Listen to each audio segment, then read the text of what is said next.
Right, Andrew. We are going to begin today's podcast with a dramatic reading. Fascinating. It's from the book Rogue of the Highlands by Cynthia Breeding. Breeding, as it turns out, will be a very a very relevant name. She must tame a Highland barbarian before he steals her heart. Rogue, Book 1. With the death of her elderly husband, the Marquess Newburn, Gillian Alton is relieved that she will never have to endure another forced marriage, until his long-lost son reappears to claim his title and holdings. Left penniless, Gillian reluctantly accepts a tidy sum from the Prince of Wales to refine a Scottish Highlander who has inherited an English title. A man who shakes her resolve to never again let a man close enough to snare her in unwanted wedlock. Ian MacLeod never planned to set foot in England, but the breakup of the clan system has left him in need of claiming the profits of his inherited English lands to support his people. When he meets the very proper Lady Newburn, he is intrigued and determined to melt her icy heart. It shouldn't be much of a challenge. After all, he's never met a lass who didn't quite willingly succumb to him. But he quickly learns that the beautiful auburn-haired Gillian is no mooning maiden, and there's something about her stepson that raises the hair on the back of his neck, a clear signal of danger that has never proved him wrong. Warning. This book contains a sexy Highlander who will make the most proper of ladies have very improper thoughts. This all happened to me once. Oh, God! It's the most troubling thing. It's Anyway. an autobiographical book. Anyway. Yes, that actually is a particularly pertinent passage, isn't it? Quite, because yesterday we were in a library. Do you remember this? Yes, we were in one. And we found, well, we discovered a new genre of book. It's the book that only your gran, possibly your mother, reads, and only when they're on holiday or when they're sunbathing. Yeah, you've probably seen them. You can identify them by the author's name on the top of the cover being written in enormous golden letters. Yes, Very always shiny. golden. And the background is always kind of pale blue. Yeah. There's the odd pale reds in the title sometimes. And there's always a woman, and she's draped in a kind of thin cloth that's blowing in the wind. You can see one of her breasts. Yes, and there's a man behind her, and she's... And he's kneeling at her feet, and there's a donkey on a boat somewhere, And it says something like, "Death in paradise, no cock for the wicked." Yes, it's a very popular book series among the over... I say over 30s, I think. 'Cause, Yeah. I mean... Well, over 40s. Yeah, perhaps. Yeah. But I guarantee you that you can't go into your grandmother's bathroom or Yes. a bedside cabinet without finding one of these And books. they're always bloody giant. They're They're all- brick-thick, 600-page long, War and Peace style. Yes, it is. It's, by the time you finish reading War and Peace, though, Yes. your grandmother will have read at least 50 of these books. I thought you were going to say your grandmother will be dead. No, she'll have finished reading all the authors. And the author has the fantastic ability to write 1,000 or so pages about absolutely nothing at all. Yes. Yes, but if you can think of any other titles, we had a few good ones yesterday. If you can think of titles that might fit these books, and we all know the ones we're talking about, then please feel free to put them in the comments because we think it's hilarious. Oh, send them in, yes. Yeah. Now, I was on the news the other day, and I found that in a particular state in America, South Dakota, a new bylaw has been passed which allows teachers to have guns and carry guns in school to defend children from terrorists, from other children, from whatever the threat may be. I was thinking, have you ever heard of an idea in all of human history which is worse than that? I mean, there was the time. No, I mean, when Hitler said, "This war on one front business is a bit dull," I say we invade Siberia. That was probably the worst tactic. That was the last time anybody's made a tactical decision which was as bad as this. It opens up yet another way for untrained lunatics to murder innocent people, because that's all that no gun control has achieved in America. It allows dangerous people, dangerous tools to do dangerous things. And the only people who are really standing up against this are, well, I mean, to the extent that I watch American television, Piers Morgan and Bill Maher. And that's not enough. So no. I think we can now add our names to the list of people. Put us on the census. Yes. The census? Well, yes, whatever it may be. Yeah. No, what you're going to end up with is the American Constitution states that you are allowed guns in case King George comes riding through on his pony, or the government turns Stalinist and decides to subjugate the people. But that's never going to happen, and even if it did happen, if you had the British coming up on galleons and getting off wherever and storming the town, you'd have lots of people who'd never received any actual training in the use of the firearms hanging out the windows going, "You ain't never gonna take my pig nor my sister," and defend killing innocent people because they don't know how to shoot straight. And it would be the largest untrained army in human history. Yes, America does actually have a civilian military. You compared it to the Lord's Resistance Army. Yeah, Joseph Kony, who everyone got all up in arms about a year ago because of a YouTube video. And Joseph Kony had, I would be lying if I said I could remember the exact number, but I think at his peak he had something like 30,000 children under his care, if you will, fighting for him. And he trained them, he stole them from the parents, he trained them, and he had his own little civilian army, if you will. And America's civilian army is about, well, it's at least 10 times that, and definitely more. It's an absolutely enormous force with very little training. Yes, children being taught to love guns by people who have never been trained to use guns. And never intend on learning how to use them. It's a very dangerous situation. Yes, the analogy can be extended even further, because Joseph Kony was, well, it'd be no good to say, well, Joseph Kony was a far-right, mad Christian, because most of the people who subscribe to the whole gun love idea are conservative Christians in America, and properly mad people.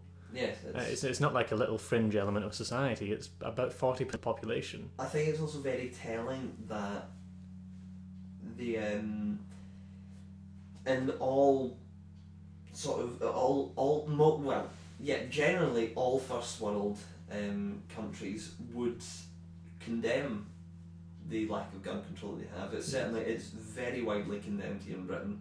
I imagine right throughout Europe it would be widely condemned. It seems that America are the only country on earth with a proper education system and everything like that to say, like, we don't see the problem with it. And that's not to say obviously not to say all Americans are for it, because that's just not true. No, but it's extraordinary the way the question can be completely ducked and turned around, and whenever anybody opposes it, be told they're simply un-American or unpatriotic. It's like actually, it's do you follow the NRA on Twitter? No, I don't, but I'm told they're very funny. They're hilarious. It reads like a parody account, but it's also very I'm tempted to say very disturbing, because it is sort of that people can actually take these arguments seriously, but it's like they tweet constantly things like today in Chicago a girl fell and burst her lip on a pavement sidewalk in America. Do you want to ban sidewalks? No, let's give everyone guns so that they can shoot the sidewalk before the girl lands on it. It reads like parody, but at the same, because you know it isn't, it becomes very scary and also very dangerous. Can we talk about Justin Bieber? I think we can, yes. He, the other night, turned up 2 hours late to his own concert. I did hear about that, and I read that in the news, and I thought, what a fantastic improvement on what the concert was going to be. Turning up to hear Justin Bieber and instead hearing Michael Jackson. Yes, excellent. No, it's better. But he fell ill the other night and went to hospital and then came out of hospital the next day and then assaulted a photographer. Right. Now, some people think that, and I'm saying this quietly because it's a rumour, some people think that he faked illness the other night so that he could get public sympathy. I know, for not turning up to the concert the other my night. god. But then he assaulted a photographer the other day, thereby undoing So that's balanced any sympathy. it. Yes. Balanced it back out Now, again. I just want to take the opportunity to say what a squalid, turgid piece of absolute fart this young fart is. He's an absolute arse. That covers it pretty well, I think. I mean, I just don't like him because he's famous for being famous. He's famous like everybody else in popular culture. Even the monarchy and the people, yes, the Kardashians. People who have no talent, have no particular ability. Nothing really sets them apart other than the strange fame that seems to surround them. It's sickening. I did a video on our old channel about Justin Bieber, and in it I said I don't think you can say I hate Justin Bieber. You can say you hate his music, but you've never actually met him, so you can't say you hate him. I am saying for the first time ever I was wrong. I'm afraid I don't think I watched that, but I would be appalled to hear you say that. But I mean, it's like saying you can't hate Hitler; you have to just hate his policies. No, you absolutely can hate Justin Bieber. He's an arse. Yes. And on that note, just what you were saying there about people being famous, I would like to also talk about One Direction briefly. Oh, dear. If I may. I know. One Direction, as everyone probably knows, shot to fame on the X Factor here in Britain. We're deeply sorry. And they now have a charity single coming out for Comic Relief, which, again, if you don't know, I think is possibly the biggest charity event. It's biannual. Yes. And they do excellent work throughout the year for underprivileged people in Africa and in Britain. But One Direction doing a single for them, they're only doing that because they're popular right now, not because they're talented. Yes. And I don't object to the fact that they're raising money, but I object to the fact that they wouldn't ask someone with actual talent to help them, because Charlie is so cool, like, who everyone knows, a famous YouTuber, was asked to do, I think it was Comic Relief that he did it for a few years ago, and he tried to do a video with Tim Minchin, but it didn't really pan out. But it's still, people forget that YouTube is filled with people who actually do YouTube as a job and are very, very good at it. Well, I mean, there's us as well. Yes, there's us. But then you've got people like Tomska, who's an incredible director, and Daniel Snotfire, who's very good at vlogging, and musicians like Daniel Dobbs, who are very good at what they do. So the idea that you have to ask someone who's in the charts because they're the only people who could get people listening is nonsense, because on YouTube, I feel that only people who are talented hold an audience, if you know what I mean, because you have the wonderful luxury on YouTube of, if you don't like something, being able to click off it. On television, if someone watches the first episode of a series and hates it, the series is going to go on regardless of what they think. So it depresses me a bit that YouTube isn't recognised as a great place for talent. Yes, it's a shame. Now I fear we may have run out of things to talk about, but never fear. We've always been good at improvising. Yes, because there was an idea that we came up with yesterday, and we just want to throw this out to you, see what you might think of it, where Weldon and I discussed drink. Yes, and Andrew and I are well known. I have in my life taken a sip of honey rum and a sip of whiskey, and I have thoroughly enjoyed both of them. Yes, Matthew's a very adventurous young man. Anyway, well, in 6 months I'll be able to drink all I like. Well, anyway, the idea would be that we experiment with various liqueurs and so forth, and try to give you advice as to what exactly to drink. And the series name would be Andrew and Matthew Get Totally Shit-Faced, but as the sentence goes on, the spelling would get worse. That would be the idea, and it would be good for you to watch. It could be quite funny. It would also be good for us because we could just get drunk and say, you know, we're doing it in the name of our YouTube. The idea isn't that we take stuff like Stella and I'm trying to think. Do Americans have Stella? They have Budweiser, certainly. Budweiser, German American. Not stuff like we have Budweiser and stuff. I mean, like there was a drink that you tweeted about one day called Grand Marnier. Yes. You described it as what was it? Strong enough to knock the arse off a concrete elephant. Yes, that's it. It's an extraordinary thing. An orangey, peppery liqueur. You may have tried it. Yes, stuff like that. Marvelous. What's that really, really hot chili pepper? Oh, I don't know. Because I'm willing to bet that someone's turned that into an alcohol. Oh, I'm sure. I think that would be hilarious. And sorry, you go. No, there's a marvelous drink from Mexico where they put a worm in the bottom of it and it sits there and ferments. It's funny you said that because I was just about to mention that I can't remember what it is to do this, but they put a scorpion in the bottle in the bottom of a bottle of vodka, and after it's something like I can't remember which way it happens, but after it's been put in the bottle of vodka, you can't drink the vodka, but you can eat the scorpion. Yes. So you get a lovely. I don't want to eat a scorpion, but I'm perfectly willing to watch you eat one. All right. No, the world of drink is a fascinating and interesting and seductive place, and sometimes very dangerous. Well, I feel we must stress to the younger audience. Yeah.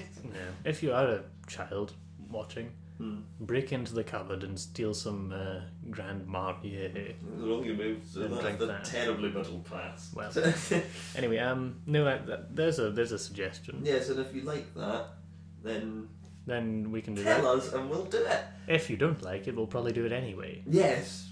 So up yours. Yes. Anyway, yes. New comedy ideas and sketches and so forth. We're thinking perhaps we could make lots of slightly shorter ones and put them into maybe a kind of 15-minute long video. 15 minutes? Yeah. Goodness, I didn't realise we were doing that. I thought it was maybe like a 3-minute long one. We could we could maybe make I don't know, if it was 10 minutes long there could be 5 sketches in it. Lots of shorter things. That's something that we're excited about. Also, we hope to be working with a few people as well. The voice of God is being played by Patty, who has been endowed with an even better voice than Andrew here. Oh, thank you. So, yes, that should be very exciting. We'll get around to that soon. Yes.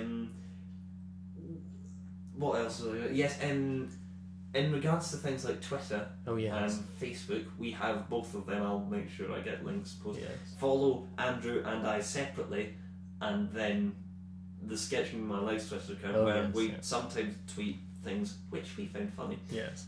Or videos. So if you want to know what's happening, then that's the best way to do it, because you really are better following us on Twitter, because that's what we're on most of the time. Yes.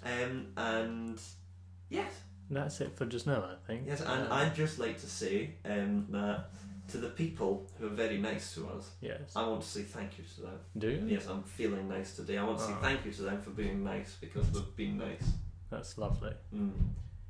Anyway, goodbye. Yes, we'd best go. See you later. Farewell.